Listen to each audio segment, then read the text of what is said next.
Alam niyo mga kaibigan, ako'y kinakabahan. Kasi yung boss ko ay ako'y minessage na kami day magkikita sa ganitong lugar. Ako sa totoo lang ay napaisip ko meron ba akong nagawang kapalpakan. Kaya di nag-atubili, pumunta ako sa lugar na kanyang tinuran. Pagdating ko sa lugar, aking nadatnan. Mga kasamahan kong kanina pa daw naghihintay. At dahil nga kulang pa kami muna'y nagtsikahan. Kung ano bang latest at kung ano ang malaking pagkakakitaan. At habang kami naghihintay, ang boss namin ay may naisipan. Habang kulang pa daw kami ay kanya nang ipamimigay. Yung chocolate niyang dala ay amin na lang daw. Kapag nakaramdam ng lungkot ay tikman mo lang. Siguradong ang pighati mapapalitan ng pagmamahal. Ang kasinungalingan mapapalitan ng pagmamahal. Haya na nga't iniserve na ang order ng aming boss. Tingin ko pa lang parang hindi na namin mauubos. Sayang naman kung dito lang matatapos. Kailangan nating magtipid sa panahong kinakapos. Kasi kalimitan sa atin ay naghihinagpos. Ayan na nga, isinerve na ang pagkaing pinagpala. Handog sa mga ina na hanggang ngayon nagtsatsaga. Para sa mga anak nilang ang hatid ay pag-asa. Na balang araw ang buhay ay giginhawa. Para sa mga anak ko, ako'y nagpapasalamat. Dahil hanggang ngayon, kayo'y aking kasabwat. Upang ang buhay natin ay mapaunlad. Hinding-hindi susuko kahit anumang kalamidad. Basta kay Lord lang lagi tayo tatawag. Walang imposible sa hinaharap. O ayan na, kompleto na atin ang umpisahan. Ang pagsasalo-salong kay tagal hinintay. Umpisahan na nating tikman at nang malasahan. Ang lahat ng biyayang galing sa may kapal. Tunay ngang kay sarap at hindi makakalimutan. Ang pag-ibig ng Diyos sa sanlibutan. Salamat sa mga ina na hanggang ngayon nagmamahal. Sa mga anak nilang sa landas ay napahiwalay.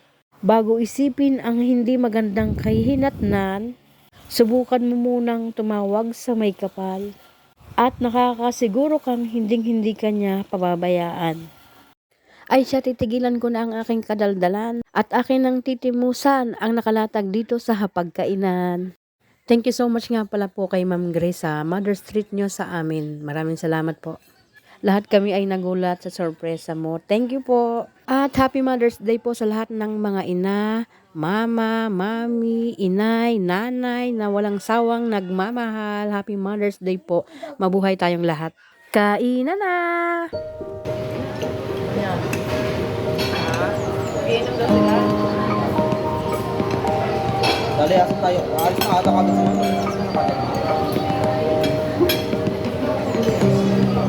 iinom daw sa office. Sabi natin, ha? Yung alam ko dito, Yan.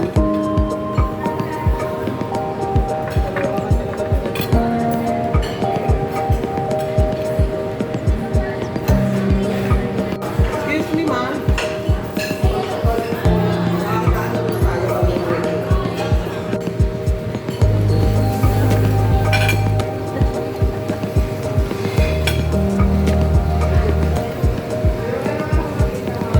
Dapat ito tayo na lang muna talaga. Ito ba?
Once again, nagpapasalamat po kami sa aming boss na si Ma'am Grace Segovia. Happy Mother's Day po sa lahat.